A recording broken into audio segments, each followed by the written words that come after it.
नमस्कार.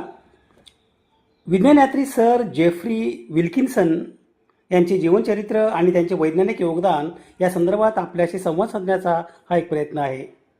अशा महत्त्वपूर्ण विषयासाठी कृपया चॅनलला सबस्क्राईब करा. आपली मते आणि सूचना कमेंट बॉक्समध्ये लिहा. विज्ञानयात्री सर जेफ्री विल्किन्सन हे इंग्लंड देशाचे रसायनशास्त्रज्ञ आणि सन 1973 सालच्या रसायनशास्त्र शाखेच्या नोबेल पुरस्काराची मानकरी. त्यांनी असेंद्रिय रसायनशास्त्र म्हणजे इनऑर्गॅनिक केमिस्ट्री आणि एकसंघ संक्रमण धातू होमोजिनियस ट्रान्झिशन मेटल उत्प्रेरक रसायनशास्त्रातील या शाखेची पायाभरणी केली.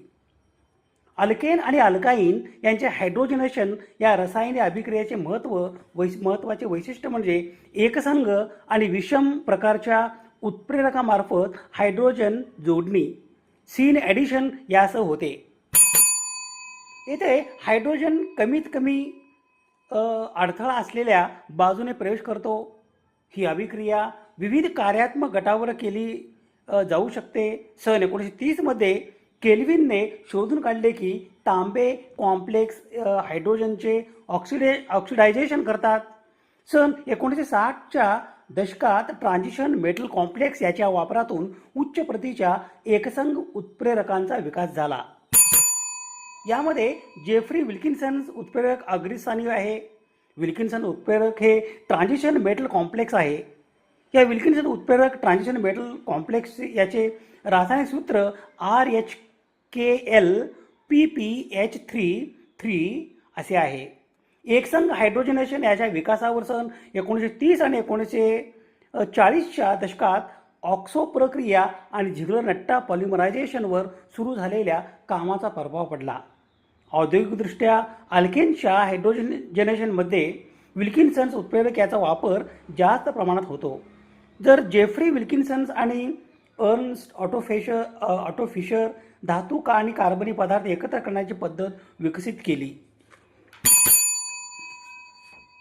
फेरोसिन हे प्रामुख्याने अशक्तपणा ॲनेमिया दूर करण्यासाठी वापरले जाणारे लोह आयर्न आणि जीवनसत्व यांचे मिश्रण असलेले औषध किंवा सप्लिमेंट आहे. हे कॅप्सूल किंवा सिरपच्या स्वरूपात उपलब्ध असते. यात ferrous sulphate, folic acid, vitamin B12, vitamin B6 आणि व्हिटॅमिन C यांचा समावेश असतो. शरीरातील रक्ताची कमतरता, लोहाची कमतरता दूर करण्यासाठी फेरोसिन दिले जाते. लोह शरीरातील सर्व अवयवांना ऑक्सिजन पोहोचवण्याचे मदत करते. फोलिक ॲसिड आणि व्हिटॅमिन B12 नवीन आणि निरोगी लाल रक्तपेशी तयार करतात. गरोदरपणात आणि स्तनपान देणाऱ्या मातांना रक्ताची कमतरता टाळण्यासाठी हे सहसा दिले जाते. कोणतेही औषध घेण्यापूर्वी अर्थात डॉक्टरांचा सल्ला घेणे अत्यंत आवश्यक आहे. फेरोसिन या संयुगाचे क्ष किरणांच्या साह्याने निरीक्षण करून सिद्ध केले की हे या संयुगात सायक्लोपेंटाडाईन्सची पंचकोनी आकाराची कार्बनची 2 कडी लोहाच्या अणूंनी जोडलेली आहे. अशाच प्रकारे त्यांनी कोबाल्टोसिन आणि निकेलोसिन ही धातू संयुगे तयार केली. या संयुगांना सँडविच संयुगे असेही म्हणतात. या अग्रगण्य संशोधन कार्यासाठी सन 1973 सालचा रसायनशास्त्र शाखेचा नोबेल पुरस्कार सर जेफ्री विल्किन्सन आणि अर्न्स्ट ऑटो फिशर यांना देऊन गौरवण्यात आले. अर्न्स्ट ऑटो फिशर हे प्रसिद्ध जर्मन रसायनशास्त्रज्ञ आणि सन 1973 सालच्या रसायनशास्त्र शाखेच्या नोबेल पुरस्काराचे मानकरी. ऑर्गॅनो मेटॅलिक म्हणजे कार्बनी धातू रसायनशास्त्राच्या क्षेत्रातील त्यांच्या अभूतपूर्व संशोधनासाठी त्यांना सन 1973च्या रसायनशास्त्राचे नोबेल पारितोषिक विल्किन्सन यांच्यासोबत विभागून देण्यात आले होते.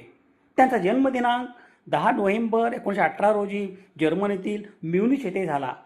त्यांनी धातू आणि कार्बनी पदार्थांना एकत्र जोडणाऱ्या सँडविच रेणू जसे की फेरोसिन याच्या रचनेचे शोध लावला. यामुळे संक्रमणी धातू रसायनशास्त्र म्हणजे ट्रान्झिशन मेटल केमिस्ट्री ही रसायनशास्त्राची एक नवीन शाखा विकसित झाली. दुसऱ्या महायुद्ध कालावधीत सैन्यात सेवा दिल्यानंतर त्यांनी म्युनिचच्या तांत्रिक विद्यापीठातून सन 1952 PhD पूर्ण केली आणि नंतर तिथेच प्राध्यापक म्हणून काम पाहिले. दिनांक 23 जुलै 2007 रोजी वयाच्या 88व्या वर्षी त्यांचे निधन झाले.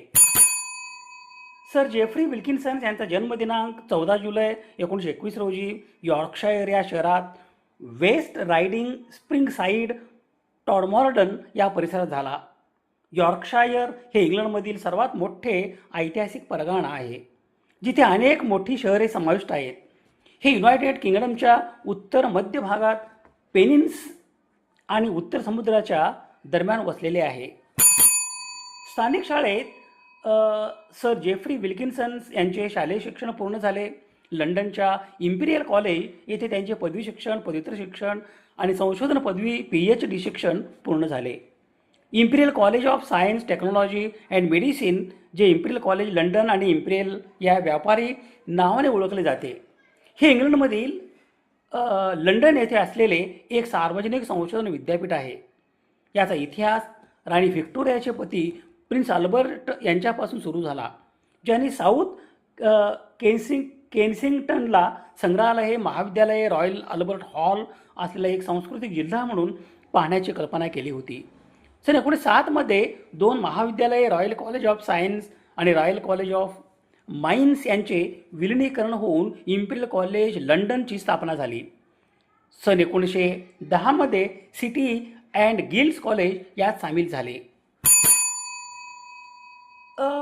सर जेफ्री विल्किन्सन यांचे संशोधन पदवी PhD शिक्षणातील प्रबंधाचे शीर्षक म्हणजे एकसंघ बाष्प टप्प्यात हायड्रोलिसिसचे काही भौतिक रासायनिक निरीक्षण. एकसंघ बाष्प टप्प्यात म्हणजे होमोजिनियस वेपर फेज हायड्रोलिसिस ही एक रासायनिक प्रक्रिया आहे, ज्यामध्ये पाण्याचे रेणू वाफेच्या स्वरूपात इतर घटकाशी अभिक्रिया साधतात. या प्रक्रियेचे मुख्य भौतिक रासायनिक निरीक्षणे पुढील प्रमाणे आहेत.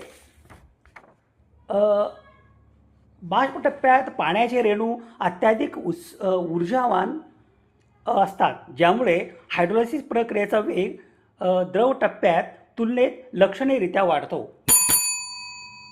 थर्मोडायनेमिक्स या प्रक्रियेत बाष्पीभवनासाठी ऊर्जेची एन्थाल्पी आवश्यकता असते. मात्र एकदा बाष्प टप्पा प्राप्त झाल्यावर अभिक्रिया एक्झोथर्मिक उष्माक्षेपी किंवा एंडोथर्मिक उष्माग्राही असू शकते. उत्प्रेरक आणि माध्यम कॅटलिसिस अँड मीडियम या प्रक्रियेत उत्प्रेरक सहसा घन किंवा बाष्प स्वरूपात वापरले जातात. सेंद्रिय रसायने, ईस्टर किंवा कार्बोहायड्रेट्स विघटन करण्यासाठी हे अत्यंत प्रभावी ठरते. पृष्ठभाग आणि आंतरक्रिया म्हणजे सरफेस आणि फिनॉमिना या संदर्भात सांगायचे झाले तर एकसंघ बाष्प टप्प्यात पृष्ठभागाचे क्षेत्रफळ आणि रेणूमधील टक्कर म्हणजे मॉलिक्युलर कोलिजन यांचे प्रमाण सर्वाधिक असते, जे उत्पादनांची गुणवत्ता आणि प्रमाण ठरवतात. सन 1942 प्रोफेसर फ्रेडरिक पेने यांच्या अणुऊर्जा प्रकल्प यासाठी सर जेफ्री विल्किन्सन यांची नियुक्ती झाली. सर जेफ्री विल्किन्सन या प्रकल्पांतर्गत त्यांना कॅनडाला पाठवण्यात आले. सन 1942 ते सन 1946 या कालावधीत सर जेफ्री विल्किन्सन हे कॅनडातील मॉन्ट्रियल आणि नंतर चॉक रिव्हर प्रयोगशाळेत कार्यरत होते. इंग्लंडला परत येईपर्यंत ते हार्वर्ड विद्यापीठ आणि कोपेनहेगन येथे काम केले. सन 1955 त्यांची लंडनच्या इम्पिरियल कॉलेज येथे अकार्बनिक रसायनशास्त्राच्या अध्यक्षपदी नियुक्ती झाली. तेव्हापासून त्यांनी जवळजवळ संपूर्णपणे संक्रमण धातूंच्या संकुलावर काम केले. विल्किन्सन यांना नोबेल पारितोषिकासह अनेक पुरस्कार मिळाले. दिनांक 26 सप्टेंबर 1996 रोजी सर जेफ्री विल्किन्सन यांचे निधन झाले. त्यांच्या स्मरणार्थ इम्पिरियल कॉलेज लंडनने निवासस्थानाच्या नवीन हॉलचे नाव विल्किन्सन हॉल असे देण्यात आले आहे. सर जेफ्री विल्किन्सन हे अग्रगण्य ब्रिटिश रसायनशास्त्रज्ञ. त्यांना प्रामुख्याने ऑर्गॅनोमेटॅलिक रसायनशास्त्र आणि संक्रमणित धातू उत्प्रेरणमधील त्यांच्या अभूतपूर्व संशोधनासाठी ओळखले जाते. सँडविच संरचनेत ऑर्गॅनोमेटॅलिक संयुगावर स्वतंत्र संशोधन यासाठी त्यांना 1973 रसायनशास्त्रातील नोबेल पारितोषिक अर्न्स्ट ऑटो फिशर यांच्यासोबत विभागून देण्यात आले. त्यांनी रोडियम आधारित उत्प्रेरक लोकप्रिय केले, ज्याला विल्किन्सन उत्प्रेरक म्हणून ओळखले जाते. याचा उपयोग अल्किन्सच्या उत्प्रेरक हायड्रोजनेशनसाठी औद्योगिक स्तरावर मोठ्या प्रमाणावर केला जातो. सन 1952 त्यांनी फेरोसिन या सँडविच संरचनेच्या पहिल्या ऑर्गॅनोमेटॅलिक संयुगाचा शोध लावला. ज्याने अकार्बनिक रसायनशास्त्राच्या क्षेत्रात क्रांती घडवून आणली. त्यांनी लंडनच्या इम्पिरियल कॉलेजमध्ये अकार्बनिक रसायनशास्त्राचे प्राध्यापक म्हणून प्रदीर्घकाळ काम केले. त्यांच्या योगदानासाठी त्यांना सन 1976 सर किंवा नाईट हा किताब देण्यात आला. दिनांक 26 सप्टेंबर 1996 रोजी सर जेफ्री विल्किन्सन्स यांचे निधन झाले. विज्ञानयात्री सर जेफ्री विल्किन्सन्स यांच्या स्मृतीस विनम्र अभिवादन. स्रोत संदर्भासाठी ही यादी आहे. समाजहिताच्या एखाद्या वैज्ञानिक विषयासंदर्भात प्रबोधन करणे, जागतिक समस्यांचे निराकरण करण्यासाठी सामाजिक इच्छा आणि संसाधन एकत्रित करणे आणि मानवतेच्या यशाचा उत्सव बळकट करणे यासाठी सुवर्ण संधी म्हणजे सामाजिक आणि वैज्ञानिक सण आणि उत्सव. अशा महत्त्वपूर्ण विषयासाठी कृपया चॅनलला सबस्क्राईब करा. आपली मते आणि सूचना कमेंट बॉक्समध्ये लिहा. विज्ञान निष्ठा ही जीवन निष्ठा. धन्यवाद.